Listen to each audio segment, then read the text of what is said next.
Ectoparasites, lice, ticks, mites, must be treated to ensure the health and well-being of the Angora goats.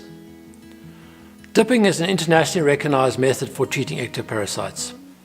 Other treatment options include pour-on products and certain injectable or oral products.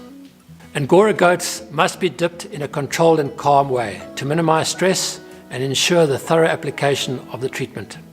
It is the responsibility of the mohair producer to ensure the welfare of his goats are taken care of when they are dipped. The producer must also ensure that only recommended products are used to ensure residue guidelines are followed as per the mohair protocols.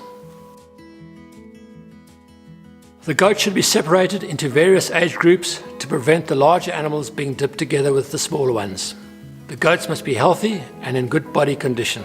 Food should be removed overnight so there is less contamination of the dip by manure. The goats must be provided with clean fresh water before and after dipping and returned to feed as soon as possible. Dipping should, as far as possible, be done early in the morning or on a mild sunny day. This will allow the animals to dry properly and quickly. Hot and tired goats must not be dipped. They should rather be allowed a period of rest after collection. Work calmly and quietly to minimize stress. Each goat should be lowered into the dip tank gently, hindquarters first, and should not be turned on its back. Alternatively, the goat may enter the water facing forwards, but its head must not be submerged upon initial entry. Inclined dipping entry slopes can also be used. The head should remain above the water for a while to allow for normal breathing, and then be submerged twice with a dipping stick, again allowing time for breathing between dipping. The dipping sticks need to be used minimally with care and consideration. In circular tanks, the goats must not be stirred with the dipping sticks, but gently bobbed to submerge their heads. The goats must be continuously observed as they swim through the dip to ensure they do not get into difficulty. The goats must be kept far enough apart so one goat does not interfere with another goat's ability to swim. Mites and lice will move up the body very quickly and collect in the dry areas, so it is very important that the head is fully submerged.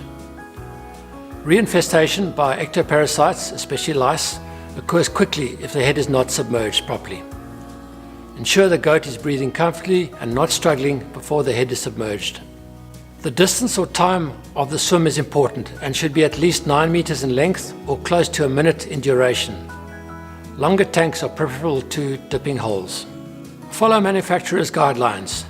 Is critical in maintaining a proper concentration of insecticide. The total volume of the dip tank should be carefully calculated for determining the concentration of the dip. The treatment must be thoroughly mixed. Replenishment instructions, as advised by the manufacturer, must be strictly followed. Goats must be allowed to exit the dip tank via an inclined slope and allowed to remain in a drying off area where the dipping fluid is collected. Goats must be handled humanely at all times. The goats must be monitored in the draining pen. The goats should not be driven for long distances immediately after dipping. Goats must be provided with fresh, clean water and food as soon as possible. Environmental guidelines, as stipulated by the Responsible Mohair Standard, must be followed.